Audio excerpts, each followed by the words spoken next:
Welcome, everyone. My name is David Lewis, and I'm substituting for Howie tonight. I hope you can hear me all right. I'm very happy to be here. I'm a long-term Mission Dharma fan and member. Howie's one of my primary teachers. And it's a great honor to be here with you tonight again. It's a great honor to be sitting with a group of meditators. You're my people. When I was a kid, before I discovered Buddhism, a friend took me to a Quaker meeting. And it was my first Quaker meeting was a transformative experience in my life, simply because I just found it astounding that a group of people could gather in a room and be still, say nothing. And what a powerful experience that was. And I still have that same response to this very day. That was 55 years ago. I still have that same response when I'm with a group of like-minded people, when I'm with a Sangha, with my Sangha. It's very moving to me to be sharing this space with you. Even though we're not together in person, we're together in community on Zoom. So thank you for joining me tonight. Thank you for giving yourself the gift of stillness and sharing the Dharma. It's a wonderful blessing in our lives. So with that, I invite you to be still, to find a comfortable position in your chair, on a cushion, perhaps lying down. And simply tap into your own embodied presence. Allowing the eyes to gently close, if you're comfortable closing your eyes.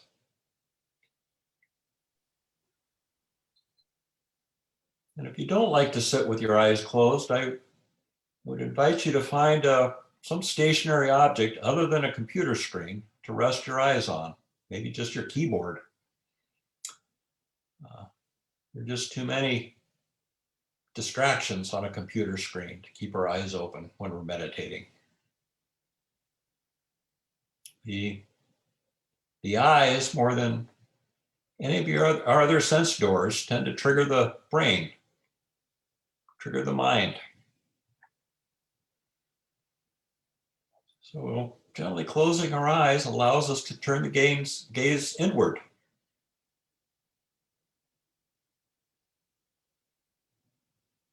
One of the first things we may notice when we close our eyes and turn our gaze inward is information from the other sense doors. Sounds, perhaps. You hear the sound of my voice. You may also be aware of sounds in your own environment, or even coming from outside. Sounds can be a meditation object.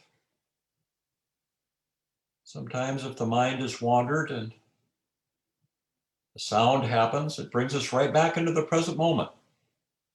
It's a gift in meditation. We don't have to label sounds or figure out what they are. We simply notice hearing. And we wake up in the present moment.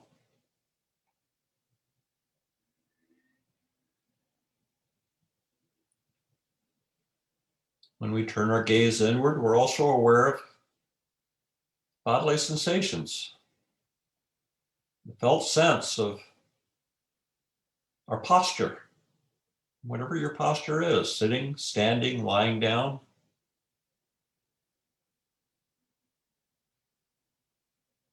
And the body, bodily sensations can also be an anchor to the present moment.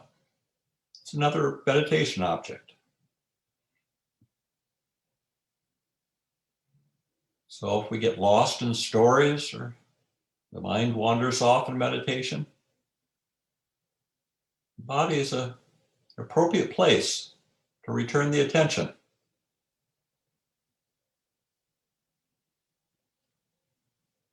Another aspect of being in the body is the breath. Yet another suitable anchor for our meditation, anchoring us in the present moment. We don't need to control our breath or make it special.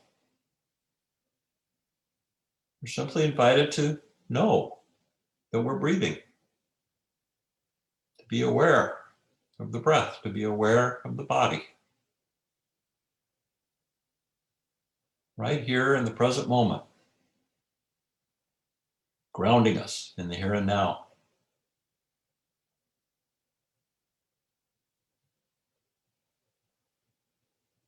And relax. Make any adjustments that you might need to make in order to be comfortable and relaxed, while at the same time remaining alert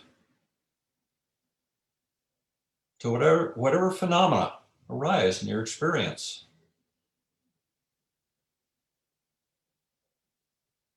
I often start out my meditation with a narrow focus on the breath for a few minutes to ground me in the present moment.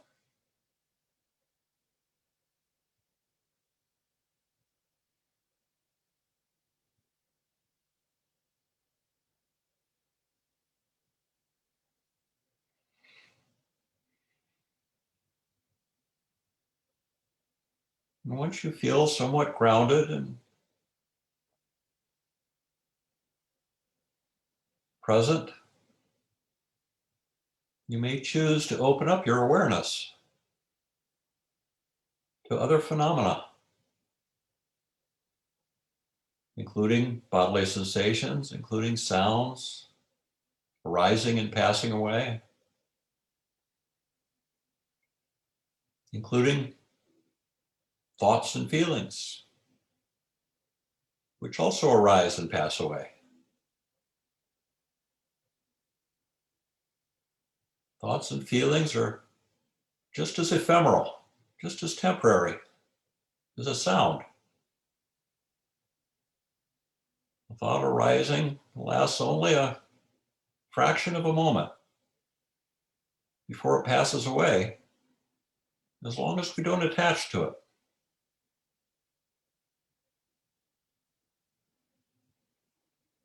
So thoughts and feelings are not a problem in meditation. The invitation is to simply know them without getting attached, without riding that wave. Simply noticing thoughts, feelings arising, passing, having the same nature as sounds, the same impermanent nature as bodily sensations. They come and go.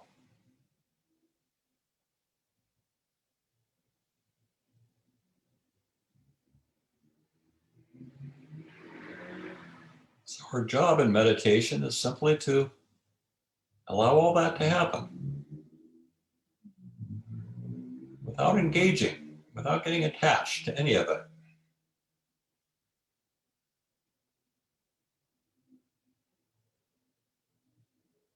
Breathing, bodily sensations, sounds, thoughts, feelings. They all have the common nature of passing away, arising and passing away. Our only job is to pay attention, to see that happening, and to relax.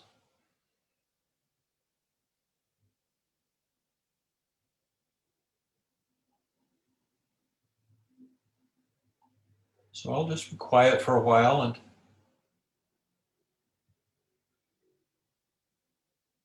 I'll ring a bell at the end of the meditation.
If the mind has wandered, not a problem.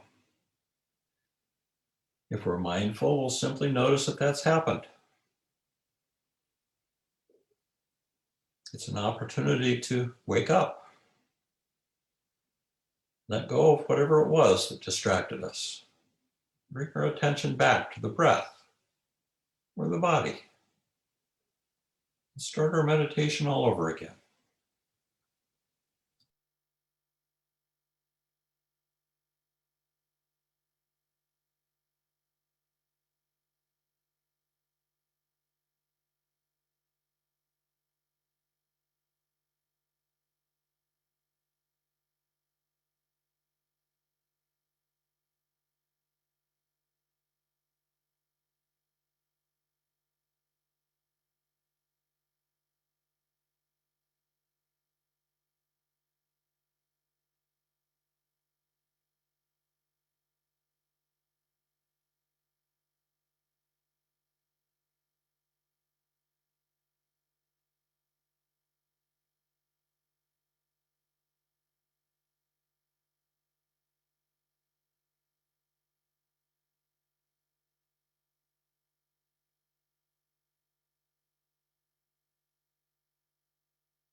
So thank you for your practice.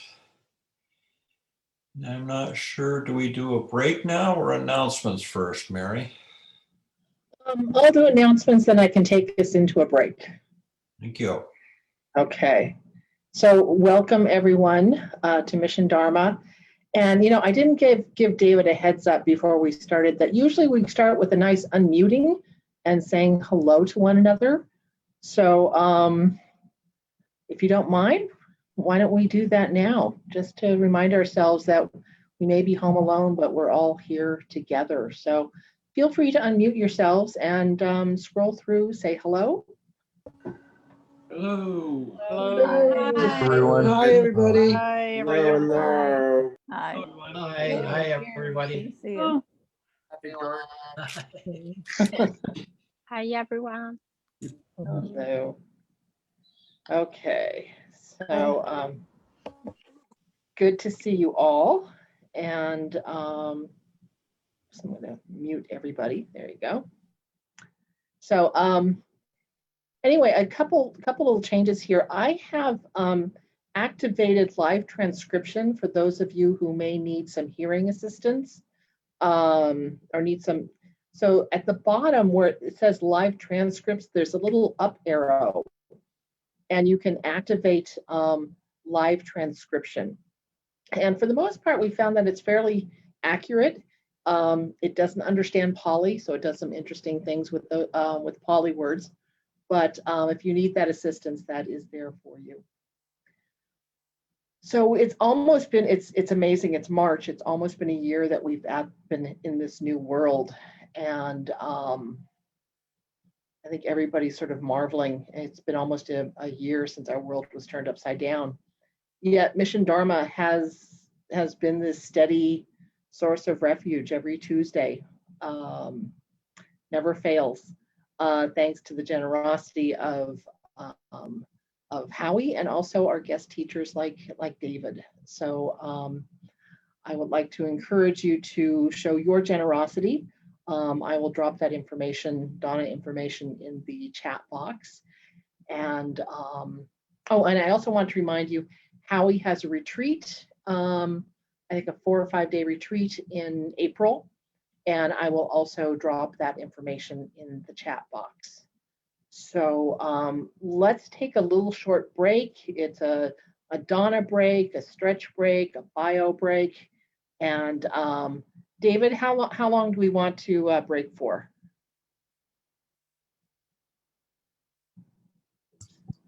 Is 4 or 5 minutes okay? Sounds good. Okay. All right, thanks everyone.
Welcome back. My name is David again, and I'd like to talk this evening about topic of wisdom. It's a topic that I've been reflecting on for the past month or so, and actually see a few familiar faces that may have heard me touch on this topic at another Sangha. So my apologies, but it's not going to be exactly the same as I've talked about it before because everything changes. Wisdom can be talked about in a lot of different ways. And I just want to note that iconography of Buddhism, wisdom is personified as a female figure. In the Tibetan tradition, wisdom is feminine, prajnaparamita. And if you've been to the main Dharma hall in Spirit Rock, there's a statue of Prajnaparamita right next to the statue of Buddha on the altar. But of course, wisdom is, in actuality, non-gendered. So there's a lot of different ways to talk about about wisdom, but I'd like to talk about the Buddha's teachings on how we come about wisdom. Wisdom is both innate, meaning we already have it, but it's also something we cultivate in our practice through different ways of learning. And it's worth exploring these different ways of learning because they're all important. The Buddha taught that fundamentally there are three different types or three different modes of learning something, three different modes of gaining wisdom. The first is study, reading books, listening to talks like this by teachers. The second type of learning is reflection, thinking about some topic or idea, reflecting in your own time. And the third mode of learning is meditation or internalization of our direct experience of reality. Now, the first two are primarily cognitive activities. The third, meditation, is achieved through the direct experience of perception. All three are important and worthwhile. We're just more conditioned to use the first two, right? Especially in the West, especially in our culture. We're used to reading and reflection, and maybe not so much meditation, maybe not so much non-cognitive types of learning. Sometimes this is described in religious literature as a metaphysical or something that might sound a little woo-woo, but really it's quite natural and fundamental to our experience.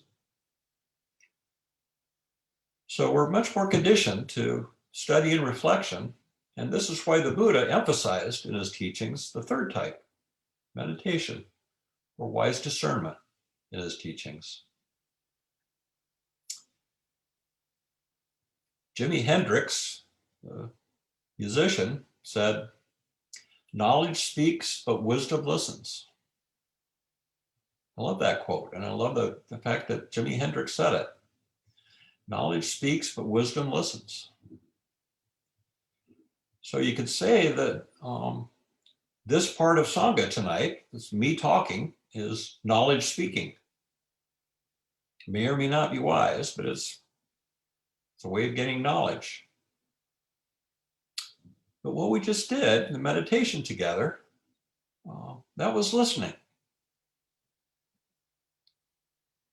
And that's where wisdom primarily arises in this tradition. There's a reverence in many cultures for wisdom that comes with age. This is obviously not the case for everyone. We all know older people who are not particularly wise. But when it is the case, it often has nothing to do with learning or academic achievement. It's the wisdom of life experience. Older folks that I've admired, like my grandmother, were adept at not being too attached.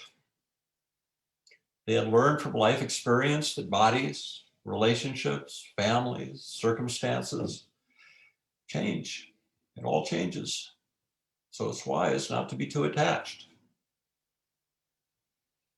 This includes attitudes about life and death. You don't have to be a Buddhist to appreciate the lesson of the heavenly messengers. So that's an example I want to put forward of knowing in different ways, referring to the heavenly messengers. Some 35 years ago, half a lifetime for me, I was told that I was going to die within 6 months, probably within 6 months. And that was obviously quite a shock to me, terrified me. And then it didn't happen. So misinformation. But it's allowed me to reflect on death, life and death, illness, old age, and death in different ways over the years. It's been an important part of my spiritual practice. And one of the things that I notice is that even to this day, when I simply reflect cognitively, when I thinking about death, very often some anxiety arises. Not so much as used to, but simply thinking about it raises anxiety because it's futurizing. I don't know how it's going to happen to me, or when, or who's going to be with me or not with me. A lot of unknowns. And that's unknowns lead to anxiety. Dwelling in the future tends to lead to anxiety. So reflecting on death has not been the most helpful thing for me. But on the other hand, in my meditation practice, I notice death in a different sort of way. I notice impermanence. Death is essentially impermanence, a lesson of impermanence, a fact of impermanence. So in my meditation practice, I notice the arising and changing of conditions. Thoughts come and go, feelings, bodily sensations come and go. Everything changes. That's a core understanding of meditation practice, is that everything changes. Therefore, it's not me or mine. It's just changing conditions. There's no attachment to it. So reflecting on death and meditation practice holds no anxiety for me at all. It's just nature. It's seeing the changing nature of things. Then if I go back and to translate that into reflection, the second type of learning, I recognize that my body is changing all the time. Cells are being born, dying. And the world around me is changing all the time. The universe is changing. Stars being born, dying, just like the cells in the body. It's all changing. It's all impermanent. And from that perspective, death is not scary at all. It's just nature.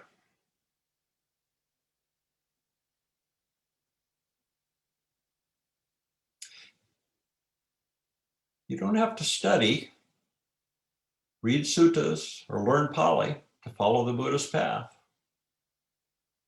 The Buddha taught for 40 years, and most of his teachings, which are called suttas, are instructions.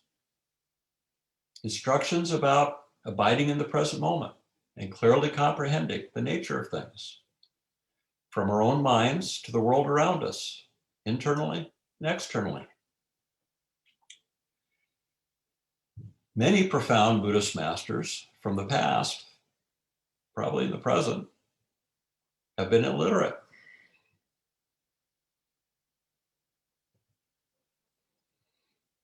We are prone to ignorance and tempted into delusion by overcognizing or thinking too much.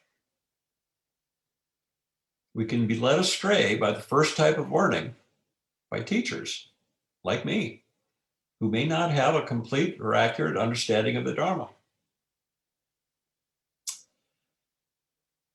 There's a famous sutta, Teaching of the Buddha, which is about a description of the Buddha visiting a village.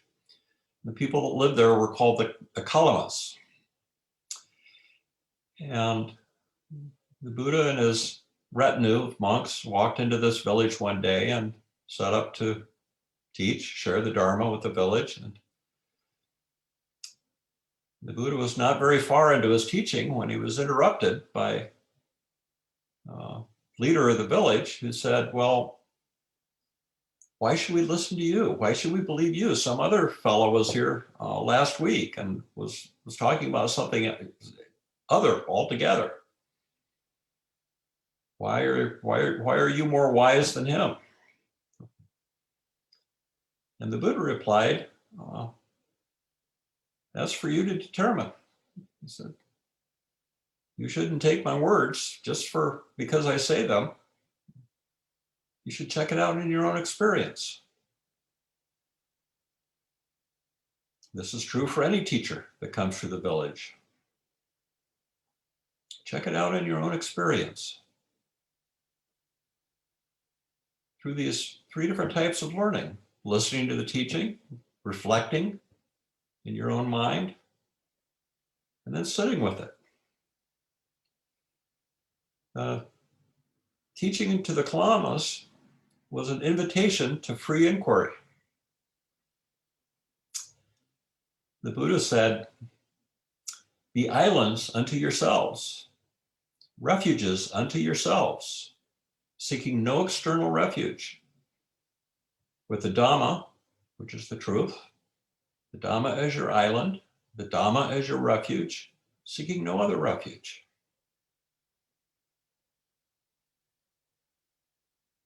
So the truth comes from within, not from outside. We can equally be led astray by the second type of learning, our own reflections or cognitive activity. This can be the most pernicious kind of fake news. The stories that we tell ourselves about our self-worth, our goodness or badness as humans, and our projections about what other people think of us. In our quest for meaning, we are prone to make stuff up that seems to make sense. But it may very well not be true. And this is how we end up in therapy, right? A good question about any judgment that we make about ourselves or others is this true? Check it out in your own experience.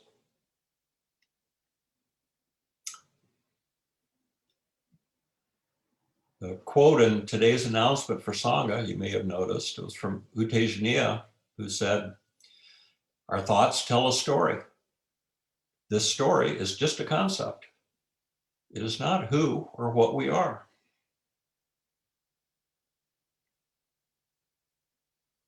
And Thich Nhat Hanh said, understanding does not arise as a result of thinking. It is a result of a long process of conscious awareness. Sometimes understanding can be translated into thoughts, but thoughts are too limited to carry much understanding.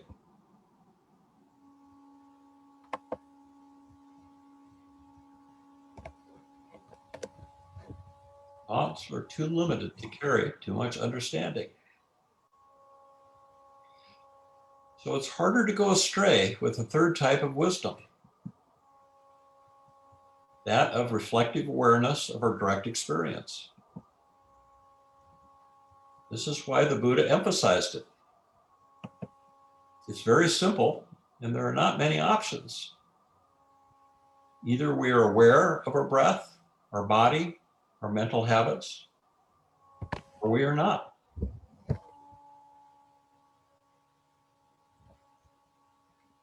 Another one of my favorite suttas is the Bahia Story. Bahia is man's name. Bahia was a very learned yogi, a teacher in his own right, lived in a different part of India than the Buddha lived in. And one day, the Bahia consulted a deva. A deva is a kind of a god, a spirit.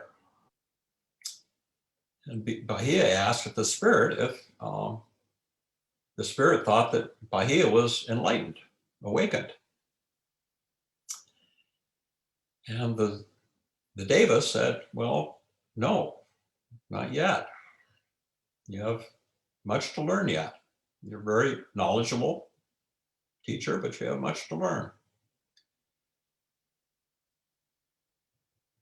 And the deva directed Bahia to the Buddha, said, there is a teacher that can teach you something that you don't know, something you're missing. So it's a long story. I won't tell the whole story, but the Bahia went through many trials and tribulations, traveling across India to find the Buddha, and finally found the Buddha. And when Bahia found the Buddha, he asked him to share his teachings. And in the tradition at the time, you have to ask the Buddha 3 times for teachings. This is sometimes still practiced in monastic communities. You have to ask for the teachings 3 times. Show that you're really diligent. And the Buddha finally saw that the Bahia really wanted to learn, and he perceived that Bahia was a very learned man. And the Buddha gave Bahia one of the most pithy and direct, simple teachings in all of the suttas. And this is what the Buddha said to Bahia. Bahia, in the seen will be merely what is seen. In the heard will be merely what is heard. In the sensed will be merely what is sensed. And in the cognized will be merely what is cognized. In this way, you should train yourself, Bahia. Meaning simply attend to what you see, hear, sense, and cognize. In this way, you should train yourself, Bahia. Because when Bahia, for you, the seen is merely what is seen, the cognized is merely what is cognized, then, Bahia, you will not be attached to that. When, Bahia, you are not attached to that, then, Bahia, you will not become that. And when, Bahia, you have not become that, then, Bahia, you'll be neither here nor beyond, nor in between the two. Just this is the end of suffering. Bahia became enlightened upon hearing this profound, simple teaching. And often teachers don't include the end of the story, but the end of the story is rather sad because immediately, very soon after hearing this teaching and becoming enlightened by the Buddha, being acknowledged by the Buddha, Bahia was killed by a cow. The lesson of that I'm assumed to be that anything can happen anytime. Attend to your teachings and wake up now. The end can come at any time. But it was a profoundly simple teaching that enlightened Bahia. Maybe what he had to learn was to know less rather than more. For many of us, especially those new to Buddha Dharma, this teaching seems too simple. Just too simple and straightforward to be true. How can simply knowing that you're hearing enlighten you? It's because it's the knowing that's important. The direct experience of awareness, not the object of knowing, whatever that may be, but the knowing that's important.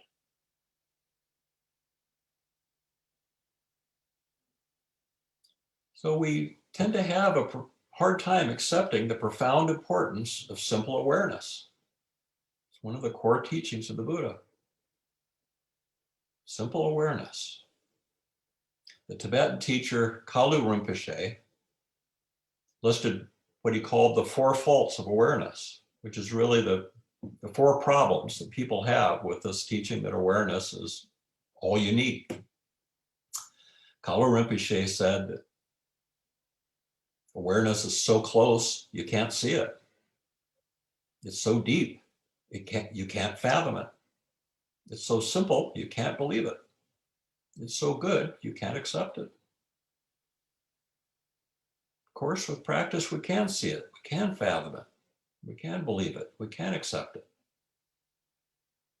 But when we first hear this, especially if we're trying to process something that's a little bit intuitive, a little bit mystical, when we do that cognitively, it seems it's so close, we can't see it.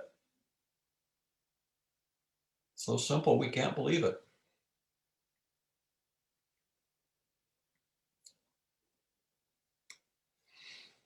Our species designation, human species designation, is Homo sapiens sapiens, beings that know that they know. All sentient beings are aware. For instance, aware of hunger, pleasure, pain. But only humans can be aware that we are aware. The Buddha believed that this is what makes us particularly ripe for awakening. That there's nothing better than a human incarnation for awakening, nothing more fortunate.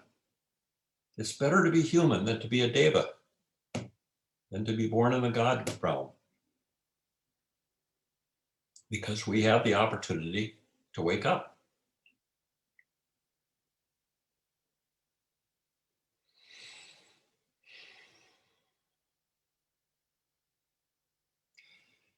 So meditation is not just about calming the mind.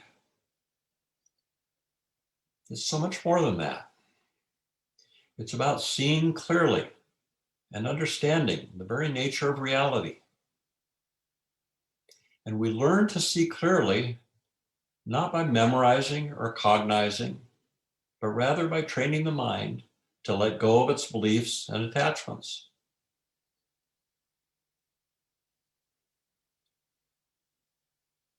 The medieval Zen master Dogen said, "You should cease from practice based on intellectual understanding, pursuing words and following after speech, and learn the backward step that turns your light inwardly to illuminate yourself."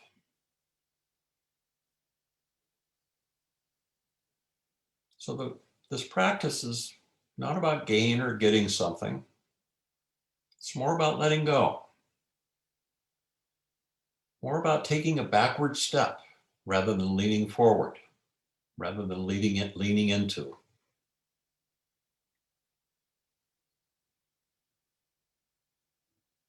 It seems counterintuitive, doesn't it, from our Western perspective?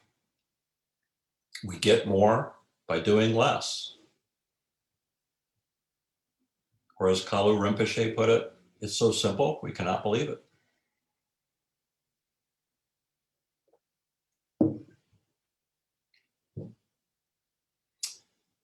One of the adjustments that people new to meditation have to make is letting go of their desire to either get or get rid of something. And also letting go of expectations.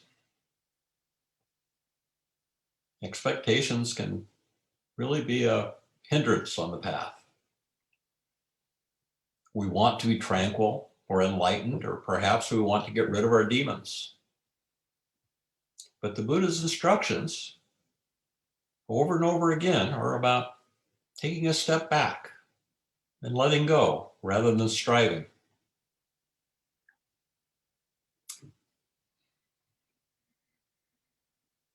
Adyashanti says, it's not what you think, it's much, much less.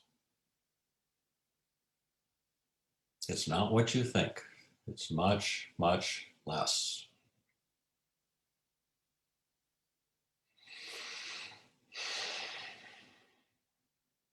Thinking is not the problem. It's the belief that we should not be thinking that gets us into trouble. One of the most common complaints in my beginning meditation class is thoughts keep intruding and everything keeps changing and it's totally out of control. Well, exactly.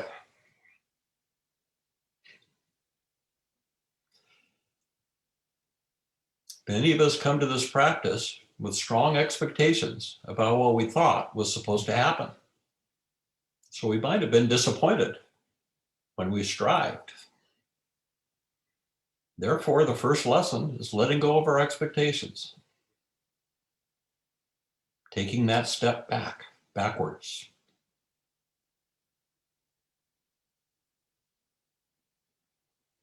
Those of us who stick it out do so by learning to give up trying to control the chaos and simply witnessing its nature.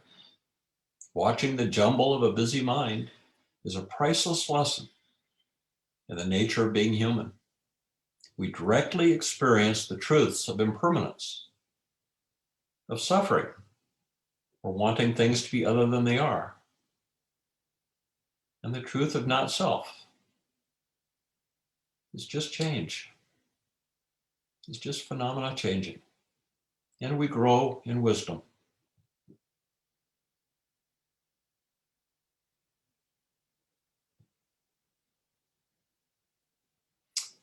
One goal of practice is to let go of our deeply conditioned craving, which is wanting to get something. Letting go of aversion, which is wanting to get rid of something. And seeing through delusion, which is not seeing things as they are.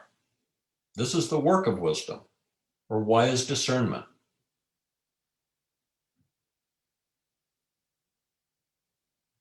Wisdom is a parami, or a perfection. Wise discernment is a step on the Eightfold Path. It's central to this practice.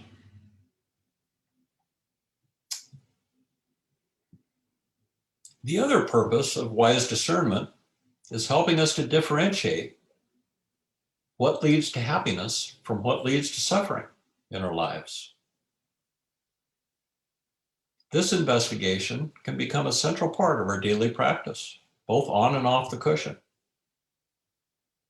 For any thought that we entertain or any action that we propose, we can pose the question, does this lead to suffering or to the end of suffering? Does this lead to suffering? Or does this lead to lasting happiness?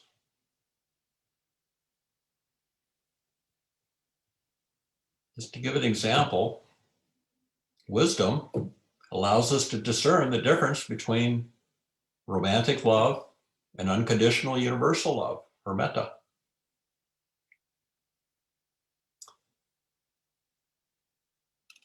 The first, romantic love, is ephemeral. It rarely lasts very long. And yet, we just celebrated a holiday. Romantic love is celebrated in our culture. Metta, or universal love, not so much. It's not as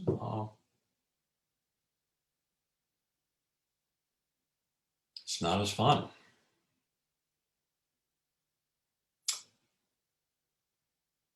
But metta can become a permanent feature of our mind state with practice. Metta can last, can become part of our outlook of the world, no matter what the conditions. If you don't feel that you have enough love in your life, generate some. Metta, like compassion and joy, comes from within and is not dependent on circumstances.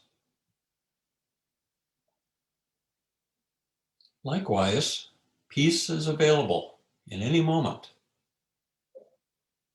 Peace is not dependent on circumstances.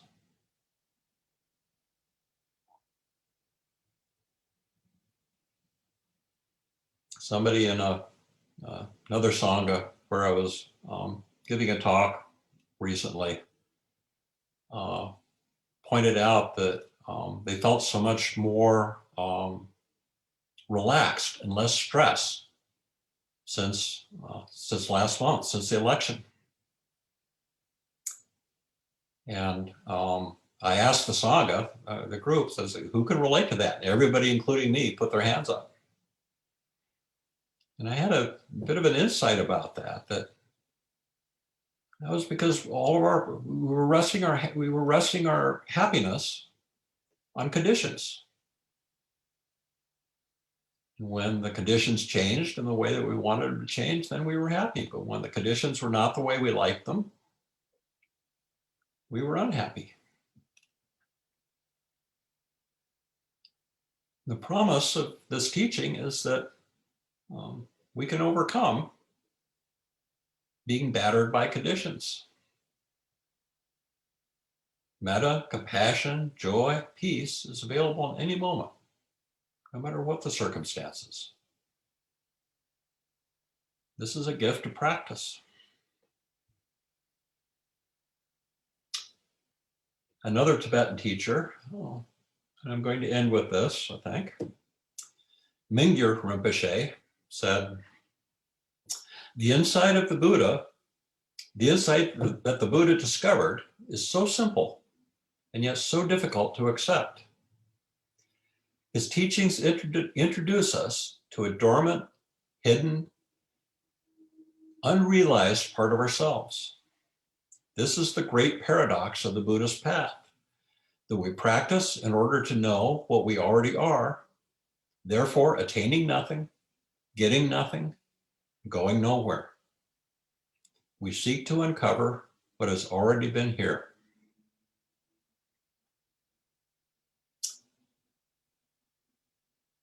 So in closing, I just, if we had time to go into small rooms, which we don't, my question would have been, reflect for a moment. You can do this in your own time, now or after Sangha. Reflect for a moment on which part of Sangha you prefer, the meditation or the Dharma talk. And or when there's group discussion. Because in Sangha, we generally cover all three types of learning. We have a Dharma talk, which is teaching. We have meditation. And sometimes we have a discussion, which is reflection. So it's interesting, and this could change with every Sangha meeting that you go to, which type of learning you prefer in your own experience. So thank you for your kind attention. Thank you for your practice. And we have a few minutes, not many more, but I wonder if anyone has a reflection or a question. I may see your hand if you put your hand up. You may also simply unmute yourself and hopefully not speak all at the same time.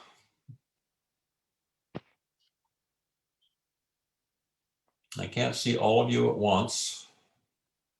I had a question. Please.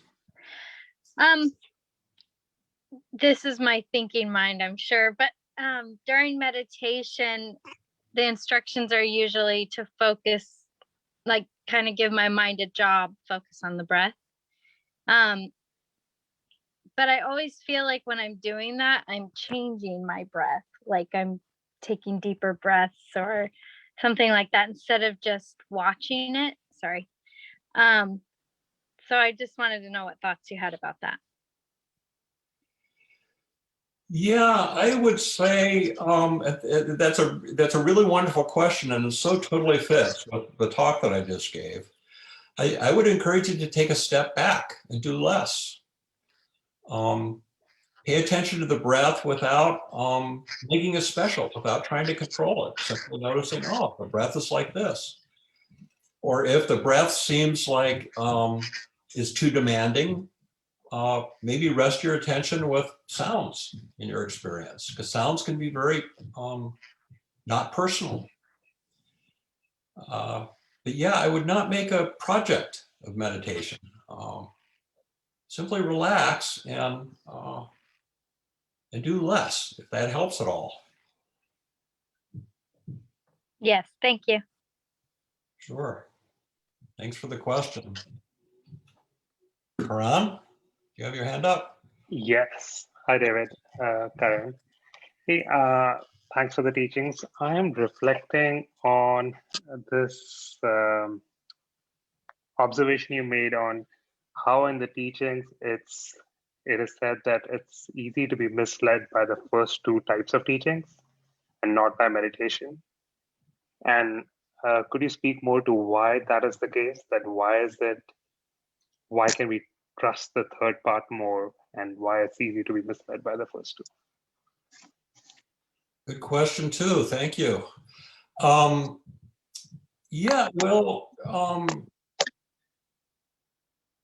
we've all experienced in our culture lately. There's in fact, there's a whole school of thought and a lot of discussion going on nowadays about the nature of truth, what's true and what's not true, and we're hearing a lot of information that is somewhat dubious through social media, through the press. So we know from that example, it's easy to get misled. We also know from the second type of learning, from reflection, that at least I know in my direct experience that I can very easily delude myself. I kind of think, well, why did that happen? Or why did that person say that to me? And then I'll come up with a rationale. I'll think, well, they probably said that because they disagree with me or they don't like me. Well, then that might not be true. So my own reflection may be erroneous. But in meditation, if we stay simply with the objects of meditation, as the Buddha taught Bahia in that sutta, simply stay with the breath, stay with recognizing, cognizing as being cognizing, recognizing, seeing as being seeing.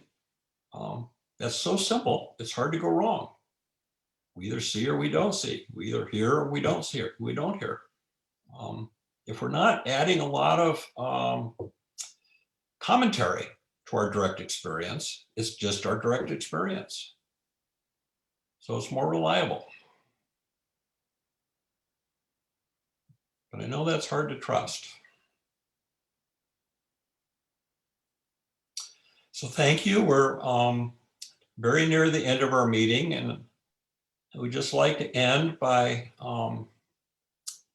doing an exercise that I enjoy. I hope you do too. And that's, I'm inviting you to choose a face on the screen, any old random face, somebody you don't know, maybe, and wish that person well, wish that person metta, quietly in your own consciousness. May you be safe. May you be safe and protected from danger and harm. Choose another face, random face, and knowing that somebody is choosing your face, you don't know who, and wish this person metta. May you be healthy in body and mind. And choosing yet another face.